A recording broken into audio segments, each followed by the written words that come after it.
E aconteceu que, indo ele a Jerusalém, passou pelo meio de Samaria e da Galiléia, e entrando numa certa aldeia, saíram-lhe ao encontro 10 homens leprosos, os quais pararam de longe e levantaram a voz, dizendo: Jesus, mestre, tem misericórdia. E ele, voltando, disse: Ide, mostrai aos sacerdotes.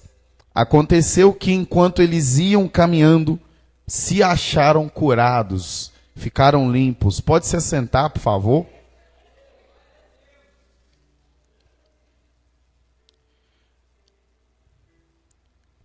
Jesus orou uma certa vez.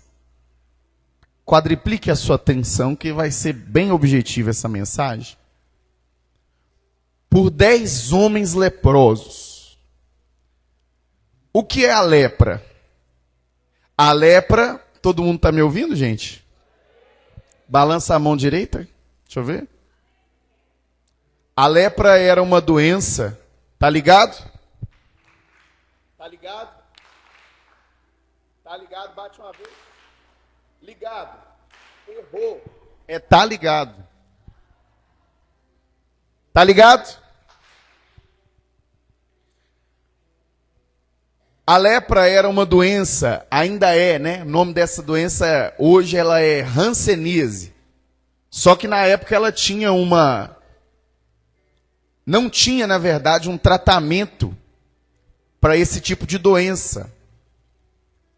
Então, pela condição climática, pela estrutura, aquela doença ela era terrível. Quando uma pessoa ela era atingida por uma lepra, o nariz dela, a ponta do nariz dela, soltava. Porque a lepra comia, ou ela come, os lugares aonde tem mais cartilagem. A ponta do nariz, a ponta da orelha. A lepra é uma doença tão terrível, atenção, que se um leproso, uma pessoa que tivesse essa doença, estivesse dentro dessa igreja, que é grande, ninguém conseguia ficar aqui.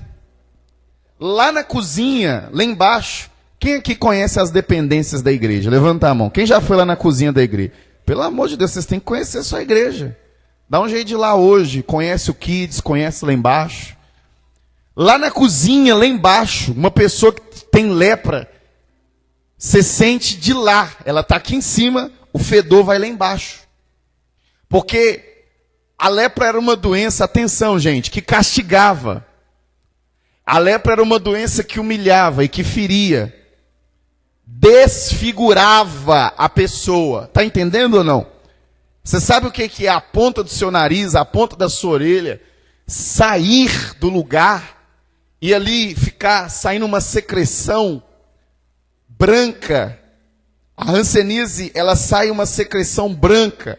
O sangue transfigura e começa a feder. A pessoa entra em um estado de putrefação. Ela se torna uma pessoa morta em vida.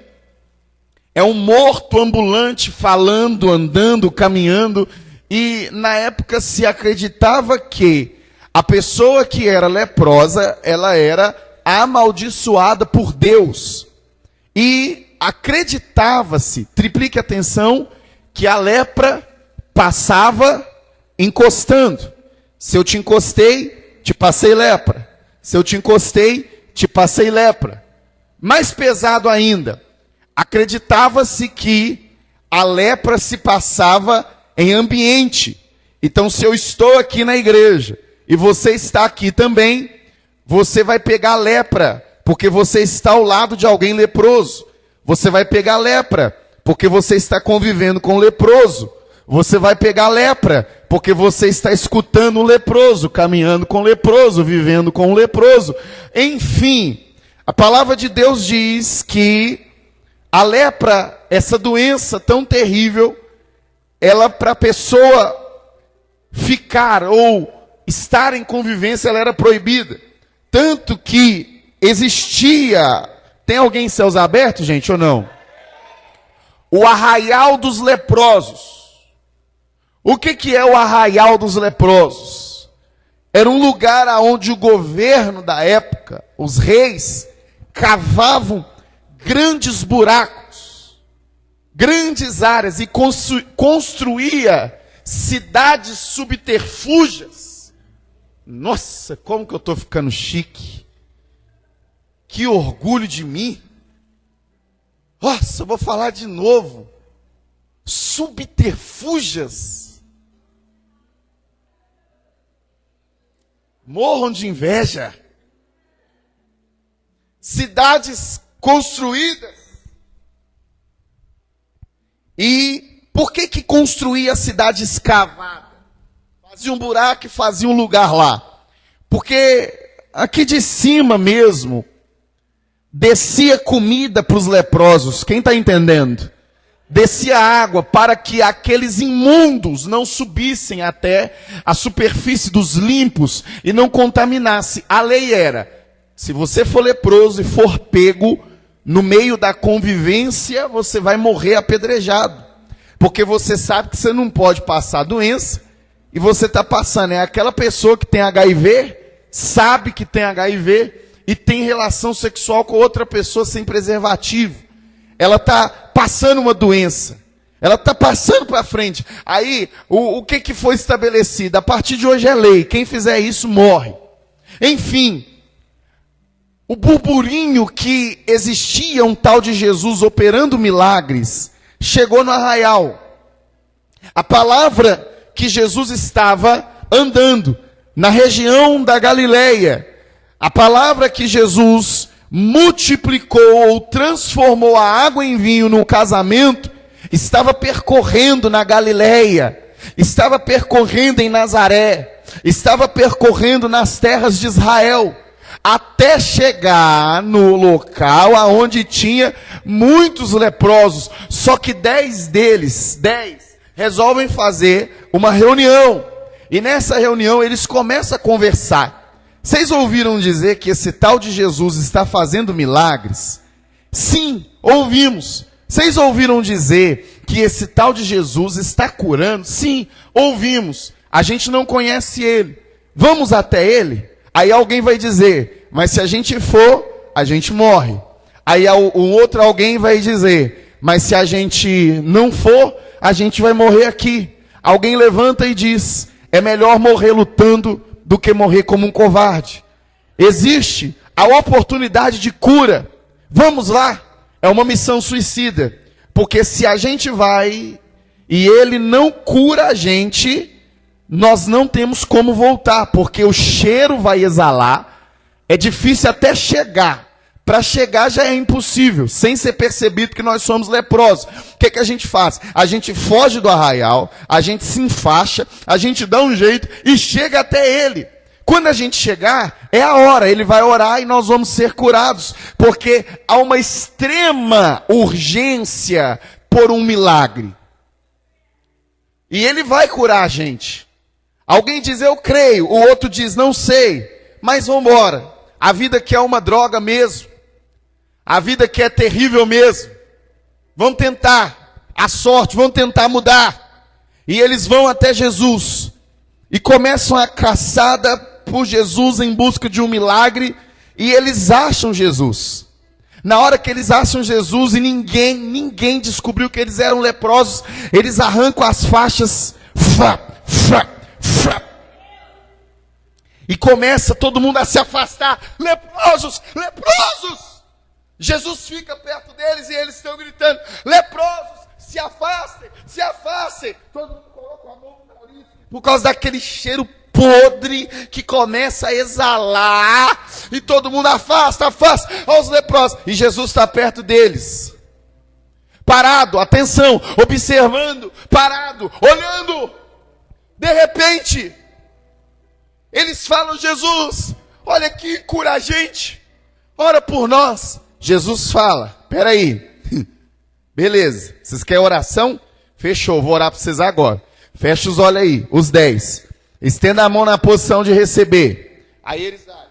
Aí Jesus, levanta a mão, Senhor, Deus dos céus, que me enviou à terra como Salvador do universo, em nome que é sobre todos os nomes que é o meu nome, eu declaro agora, lepra, saia do corpo desses 10. Aí Jesus faz uma oração bonita, extensa, e aí aqueles 10 leprosos estão ansiosos para abrir os olhos e olhar uns para os outros e ver que está todo mundo curado. Aí na hora que Jesus fala, amém, que eles abrem os olhos, um olha para o outro, o nariz ainda está sem ponta, eles ainda estão fedendo, eles ainda estão leprosos. Deixa eu te fazer uma pergunta. Quem é você quando as coisas não dão certo? Quem é você quando a resposta que você pediu não veio? Ou chegou diferente? Aliás, Deus sempre responde. Ele pode dizer sim, ele pode dizer não, mas ele também pode dizer espera. O problema é que nós colocamos o nosso coração em certas situações e dizemos, vai ser assim, vai dar certo, tem que ser desse jeito. Deus, eu te dou uma ordem, Deus, faz do meu jeito, faz na minha hora, eu estou mandando o Senhor fazer. A gente cria na nossa cabeça a ideia de que Deus é o nosso funcionário. A gente cria na nossa cabeça a ideia de que Deus tem que agir na nossa hora, do nosso jeito, da forma que a gente quer. A gente cria na nossa cabeça, porque a urgência do milagre, atenção, ela é sua, não é de Deus. O desespero que você chega diante de Deus é seu, não é de Deus. E aí a gente acredita que por muito gritar, por muito falar, ou por muito precisar, o céu vai agir naquela mesma hora.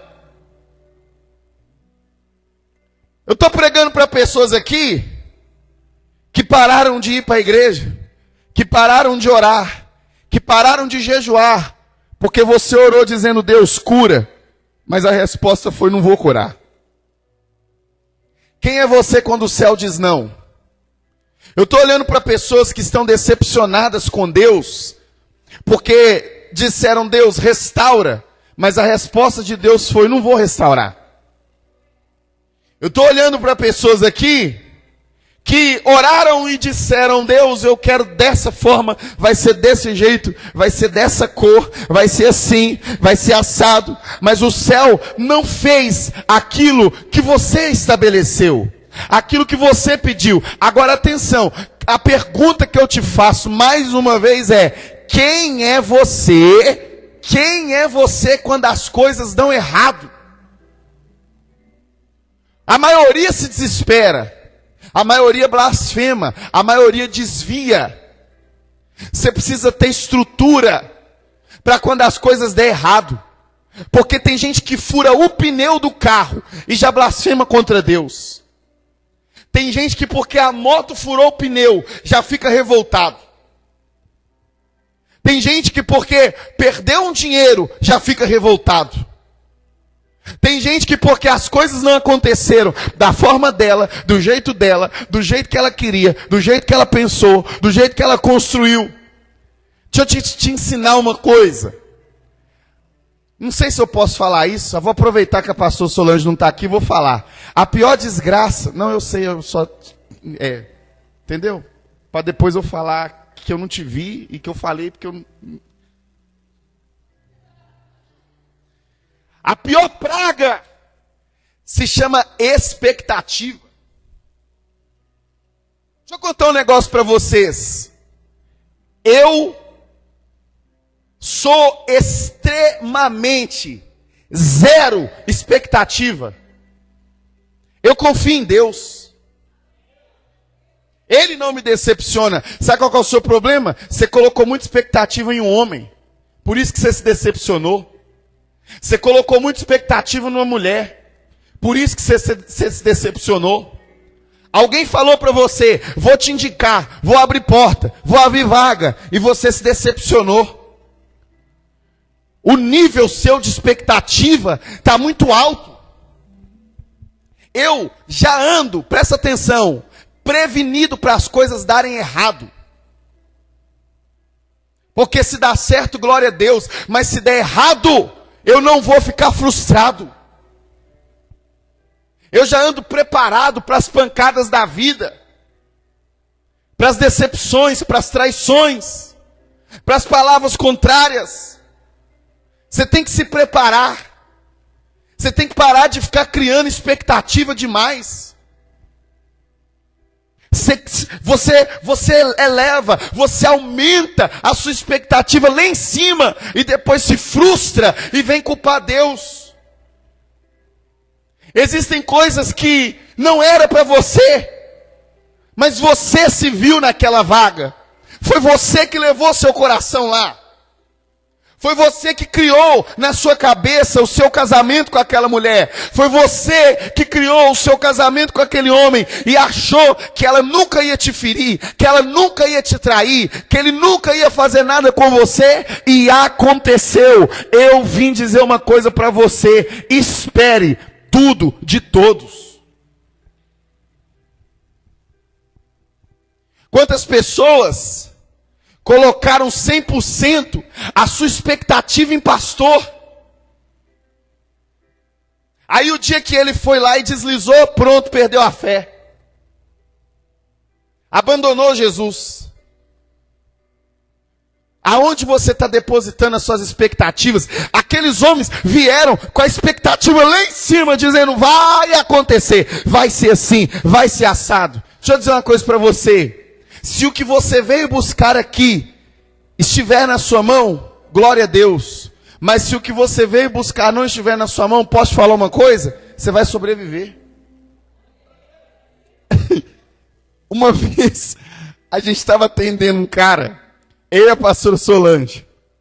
Aí ele cresceu o tupete, falou assim, ele estava com problema no relacionamento. Porque, pastor, aquela mulher lá é minha mulher. Ela não vive sem mim.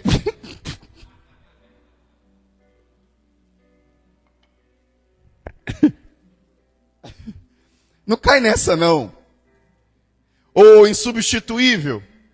Não cai nessa não. Cuidado com o nível de expectativa que você tem colocado nas pessoas. Em você mesmo. Você é um ser humano. Você quer trabalhar 20 horas por dia e dormir 4. E depois ainda se cobra. Você está se cobrando como se você fosse uma máquina. E quando aqueles homens chegam dizendo, nos cura, a gente está aqui. Que eles olham, eles estão leprosos ainda. Porque nem tudo é do interesse de Deus fazer na hora que você quer. Porque Deus, ele usa, escuta, ele não faz. Mas quando a aprovação chega, que você foi lá com seus próprios pés, com um erro, com uma má administração, com uma palavra contrária, alguma coisa que você fez de errado, a aprovação veio, aí é hora de você correr para Deus, porque Deus não tem outra rede para nos chamar, mas quando vem, a gente chega diante do Senhor. Quando a gente chega diante do Senhor, às vezes não é do interesse de Deus nos livrar na mesma hora. Tem alguém aí ou não? Porque Deus começa a usar as provações e as tribulações para nos moldar. Tem gente aqui que se não fosse uma crise você seria um soberbo. Tem gente aqui que se Deus não te levasse no pó em algum momento, hoje você seria um arrogante. Hoje você seria um derrotado, um fracassado. Porque a tribulação está te ensinando. O fogo da prova está te forjando. Daí nós temos que hoje ligar o nosso radar, o nosso alerta e parar para prestar atenção no que está acontecendo ao nosso redor. Porque eles ficam frustrados. Mas de quem foi a culpa da frustração? Deles mesmos. Gente, de quem foi a culpa? Deles mesmos. A expectativa estava muito alta. Eles estavam focados. A imaturidade. o desespero. Cuidado com o seu desespero. Você está com muita sede no pote. Vou falar de novo. Você está com muita sede no pote. Dá uma segurada. Faz assim com a mão. Abre a mão direita, assim ó, virada assim, igual eu tô. Faz assim. Abre de novo. Segura. Dá uma segurada. Calma, minha filha. Calma, meu filho. Você está muito emocionada. Você está muito emocionado. Você está com muita pressa.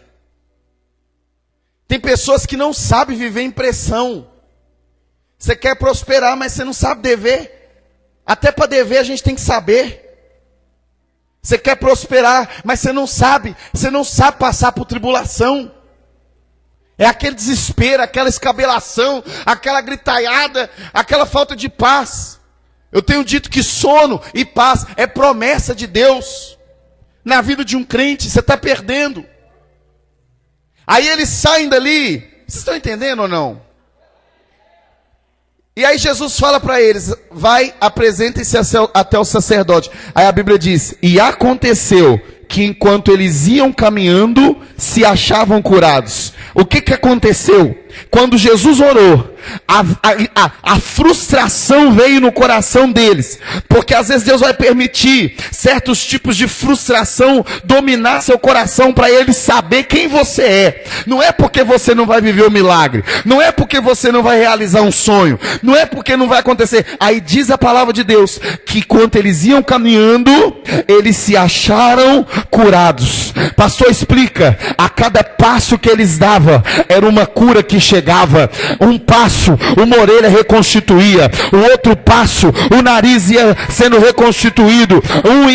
Aí eles iam vendo o dedo que tinha sido arrancado nascendo de novo. Aí ele dava mais um passo. Ele via que ele não estava fedendo mais. Aí o outro dava mais um passo e olhava e falava, olha, sua orelha voltou, seu olho voltou, você está sendo curado. Continua andando, vamos continuar caminhando. Por quê? Porque a cada passo que você der, aleluia, a cura vai se manifestando na tua vida. Aleluia. Olha aqui pro pastor, eu vim dizer para alguém que está querendo parar, eu vim dizer para alguém que está querendo desviar, eu vim dizer para alguém que está querendo abandonar a fé, abandonar a família, abandonar a casa, um curso, uma faculdade. Pastor, tá difícil, a lepra dominou lá, tá doente, tá complicado. E aconteceu que enquanto eles iam caminhando, se acharam curados. Você orou, você pediu, e a palavra de Deus para você é: continua caminhando que eu vou fazendo, continua caminhando que eu vou fazendo. Você venceu a frustração e agora chegou a hora de você ver milagre. Enquanto você caminha, quem está parado não recebe milagre, mas quem está caminhando, aleluia, orebachai, urimicanta labas, decanto nimicaua, ebadagai, shebaba. Já tem gente de pé. Então eu vou profetizar: nada vai impedir você de continuar caminhando, porque a cada passo, a cada culto, a cada oração, a cada dízimo, a cada oferta, a cada dia, a cada treino naquela academia, a cada treino naquele crossfit, naquele dia que você está desanimado, mas você diz: eu vou, Deus está com você naquele esporte. A cada dia que você pega para trabalhar, mesmo sem força, Deus está com você. A cada dia que você vence uma quimioterapia, um tratamento de saúde, Deus está dizendo: eu estou te curando. A cada dia que você abre aquela empresa, a cada dia que você abre aquela loja, a cada dia, a cada passo, é uma cura que chega, é um milagre que vai sendo desbloqueado. Não queira viver uma fé emotiva, mas viva uma fé real. E na fé real, cada passo é um milagre. Aleluia. Olha para mim aqui, pastor, eu estou vindo na igreja, eu não estou vendo coisas acontecer. Pois é porque você parou. Você tem que caminhar. A cada culto, Deus vai ir fazendo alguma coisa. A cada dízimo, a cada oferta, a cada alma que você ganha, Deus vai ir fazendo. A cada treino que você faz na sua academia, no seu esporte preferido, a cada corrida, aleluia, a cada dia dentro daquela casa que foi destruída, a cada dia que você abre aquela empresa, a cada dia que você vai trabalhar mesmo sem vontade, a cada dia que você dobra o joelho para orar, a cada oração que você faz, a cada jejum que você faz, a cada voto que você cumpre, cada campanha, Deus está dizendo, os passos que você está dando estão gerando cura no mundo espiritual. Não queira ver, aleluia, agora não, mas se você caminhar você vai ver, se você caminhar você vai ver, aleluia. Levanta a mão quem não vai parar, levanta a mão quem não vai parar, levanta a mão quem não vai parar. O diabo até quis te parar, mas você não vai.